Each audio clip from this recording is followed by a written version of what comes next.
Hello friends, आप सब कैसे हैं? आई होप आप अच्छे होंगे और मैं आपका स्वागत करती हूं अपने चैनल पर। गाइस, अभी एलटी ग्रेड की जो भी भर्ती आई है उसमें फॉर्म भरे जा रहे हैं। तो मेरी हाउस वाइफ से मैं ये कहना चाहती हूँ, अपनी जो भी प्रिपरेशन कर रहे हैं लगातार करते रहिए और ज़्यादा से ज़्यादा अच्छे से तैयारी कीजिए, ज़्यादा समय निकालिए और जितना हो सके रिवीजन ज़्यादा कीजिए।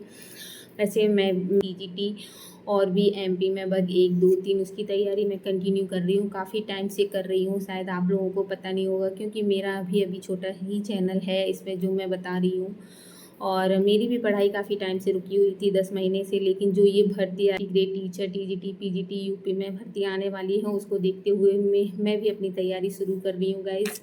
और आप देख सकते हैं, मैं आपको नोट्स दिखाऊँ, ये मेरी सारी नोट्स हैं। बस 1 और 2 की जो तैयारी की थी, मैं एमपी से हूँ और मैंने वहाँ वहाँ फॉर्म डाला था, तो उसकी वजह से सारी नोट्स बनाई हुई हैं और ये सारी बुक्स वगैरह मैंने पढ़ ली है क्योंकि मेरा जो सब्जेक्ट है वो हिंदी है और हिंदी में संस्कृत चाहिए था इंटर में, जो मेरा सब्जेक्ट कॉम्बिनेशन नहीं बन पा रहा और मैंने बीए ओनली और हिंदी लिटरेचर और लैंग्वेज से किया है, तो इस वजह से मैं एलिजिबल नहीं हूँ एलटी ग्रेड में। लेकिन अभी मैं अपने मायके में रह रही हूँ इस तैयारी के लिए। तो मैं सोच रही थी एलटी ग्रेड में डालने की, लेकिन जब मैंने सुना कि सब्जेक्ट कॉम्बिनेशन ही नहीं बन रहा है तो फिर मैंने ये फॉर्म नहीं भरा है। लेकिन आई होप, मैंने अभी ना एकल सब्जेक्ट से मैंने यूट्यूब पर ही देखा था कि एक सब्जेक्ट से आप इंटर कर सकते हैं और उसके बाद ये आप एलिजिबल हो जाएंगे इस फॉर्म को डालने के लिए। तो उसी की प्रिपरेशन चल रही है। मैंने अभी फॉर्म भर दिया है।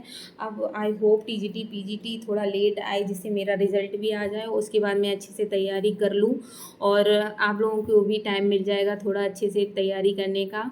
गाइज़, मैं और आपसे ये बात और कहना चाहती हूँ, जो भी हाउस वाइफ हैं प्लीज़, मैं तो बहुत स्ट्रगल कर रही हूँ काफ़ी टाइम से कम 5-6 साल हो गए हैं।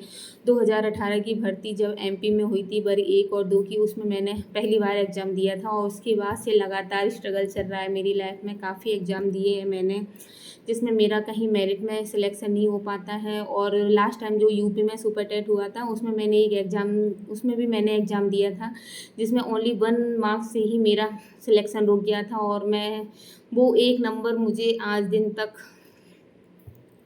सपना मेरा वो रह गया। 1 नंबर की वजह से मैं आज यहाँ हूँ, नहीं तो आज मैं भी एक गवर्नमेंट जॉब पा लेती।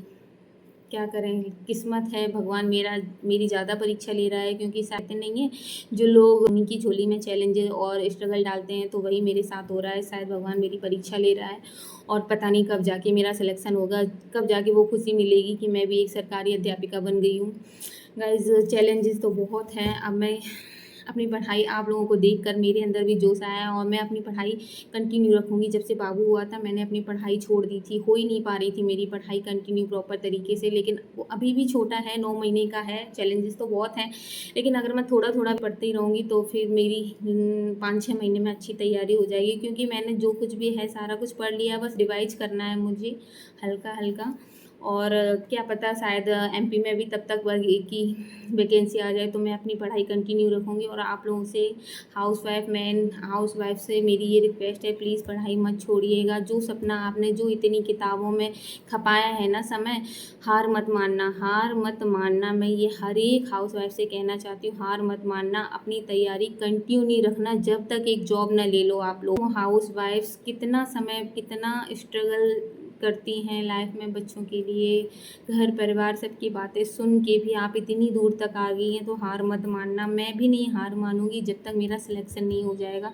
तो प्लीज़ आप लोगों से रिक्वेस्ट है, एलटी ग्रेड में अच्छे से तैयारी करो, अच्छे से पढ़ाई करो और एक सिलेक्शन, एक सीट आपके लिए। बाय बाय, मैं इतना ही कहना चाहती हूँ बस। चैलेंजेस तो बहुत हैं लाइफ में, लेकिन उन्हें लेना सीखना है आपको। आप अपनी पढ़ाई कंटिन्यू रखिए। बेस्ट ऑफ लक मेरी तरफ से और राधे राधे, सब अच्छा होगा। जाते जाते मैं आपको ये दिखाऊँ, ये मेरी ये नोट्स हैं, इतनी सारे नोट्स बना रखे हैं मैंने, बहुत सारा, काफ़ी टाइम से जो भी पढ़ना था मैंने पढ़ लिया है। अब मुझे बस रिवीजन करना है और प्रैक्टिस करनी है।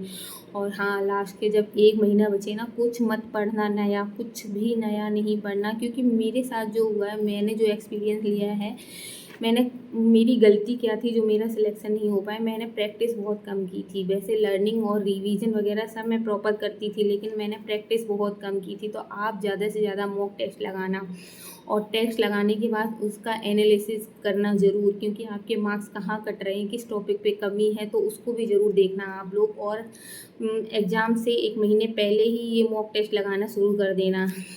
और मेरा उन सभी हाउसवाइफ को बेस्ट ऑफ लक है जो एलटी ग्रेड टीचर की भर्ती की परीक्षा की तैयारी कर रहे हैं। तो प्लीज़ अपनी पढ़ाई कंटिन्यू रखें, क्योंकि टीजीटी पीजीटी भी आने वाली है। तो इसलिए पढ़ाई बंद मत करना, कछुए की चाल चलो, खरगोश की तरह सोना नहीं है आपको, कछुए की चाल कंटिन्यू, और जीत हासिल होगी, आपकी ही जीत होगी। क्योंकि मैं आपको क्यों बता रही हूँ, ये मोटिवेशन मेरा आपके लिए नहीं है, मेरे अपने लिए भी है। इसलिए मैं चाहती हूँ कि आप और हम सब मिलकर तैयारी करें और एक अच्छी से अच्छी जॉब पा सकें। Good bye, Radhe Radhe.